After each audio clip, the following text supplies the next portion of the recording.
It's more like childhood friends to enemies to lovers.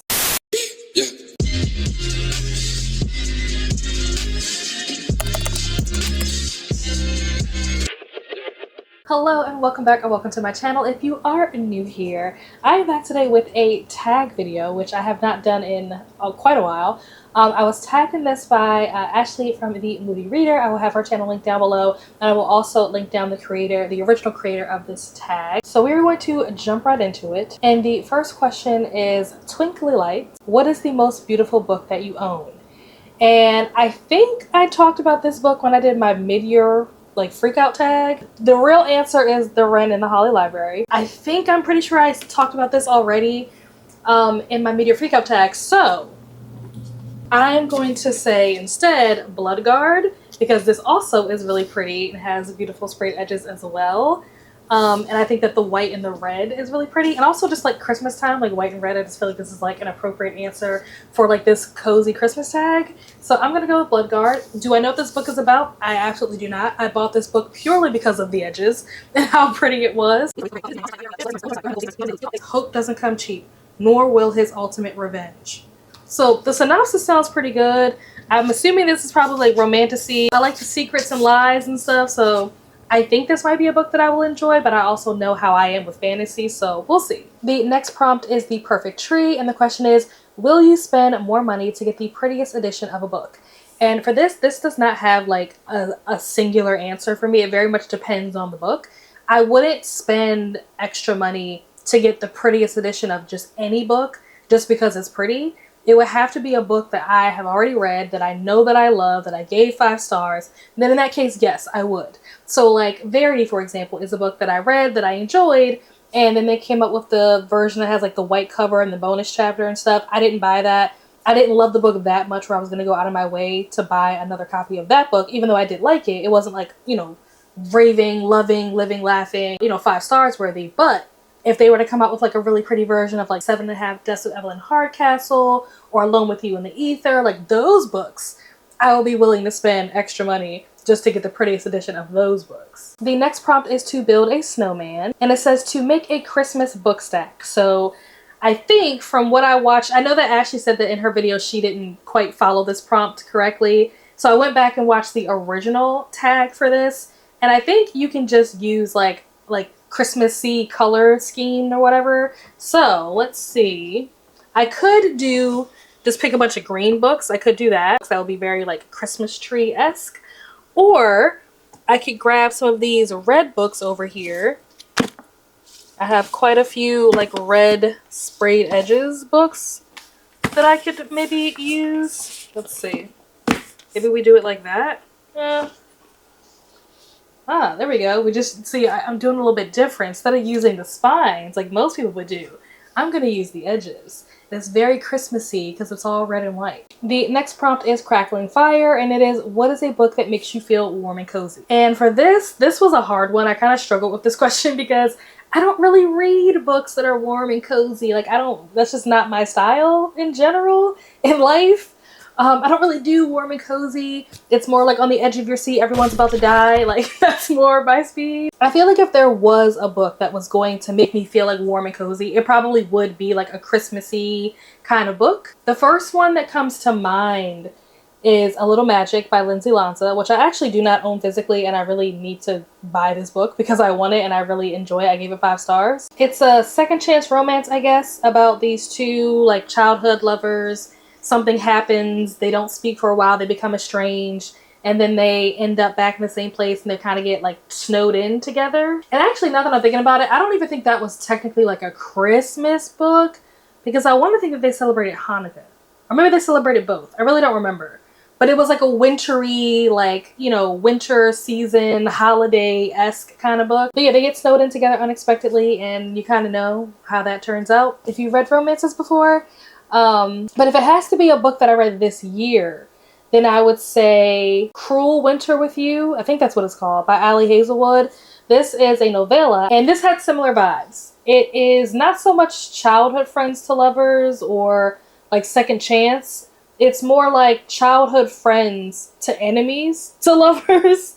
So it's a little bit different in that sense, but If you all know, about a year ago, I read my first and only Allie Hazelwood at that point, and I was not a fan. And so I kind of had no intentions of reading anything else from this author, I'll be honest. Stumbled upon this by accident. I went into Kindle Unlimited. I think I went in there because I was looking for Hunting Adeline.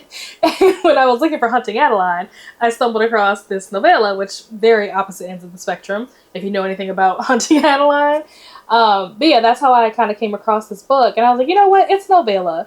I can give Allie Hazelwood the benefit of the doubt. I will read this novella. It's Christmassy, which means I feel like the vibes are already going to be there. It's kind of like built in, right? And then also it's a novella. So like, even if I do hate it, I don't have to stay in it too long. Like, it'll be over pretty soon. So I gave it a chance and I actually really enjoyed it. I say that it's similar to A Little Magic because it's these two people who are estranged and then they also get unexpectedly like snowed in together. And again, if you know how romances work, then you pretty much know where this is going. But yeah, it was a cute little, you know, winter holiday romance book. The next prompt is knee-high socks, and that question is, what is the longest book that you've read? I think the longest book that I've read this year is the longest book that I've read ever, and it was 11/22/63 by Stephen King. That book is like 800 plus pages. I think I started this book in like February and finished it, I want to say that I finished it in like October or maybe it was November. So it took me a while to get through it, but I did it. And if you're not familiar with this story, this is basically about a guy who goes back in time to try to stop the assassination of JFK. And it's a really long book. I will say that I did enjoy this book. However, Stephen King attempted to do this romance in this book, and I appreciate the attempt.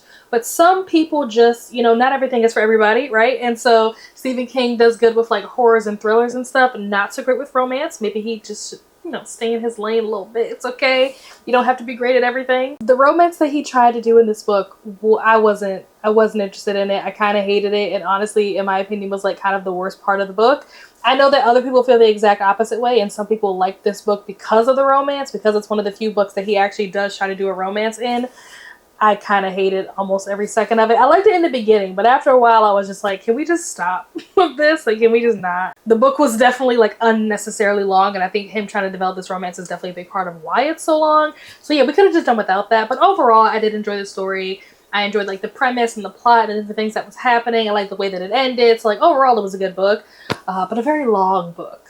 The next prompt is ugly sweater. And the question is, what is the ugliest book that you own? Which is kind of a crazy question to ask. I don't think that I own any books that I would describe as like being ugly. I think that if anything, I actually go out of my way to avoid buying books that I don't like the cover of.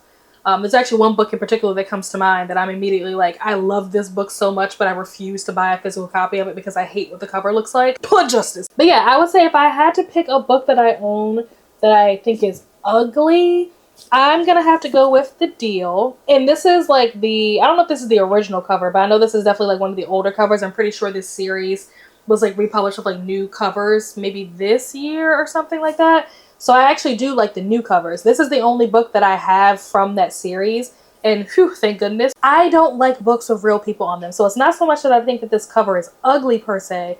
I just do not like book covers that have real people on them. That for some reason bothers me.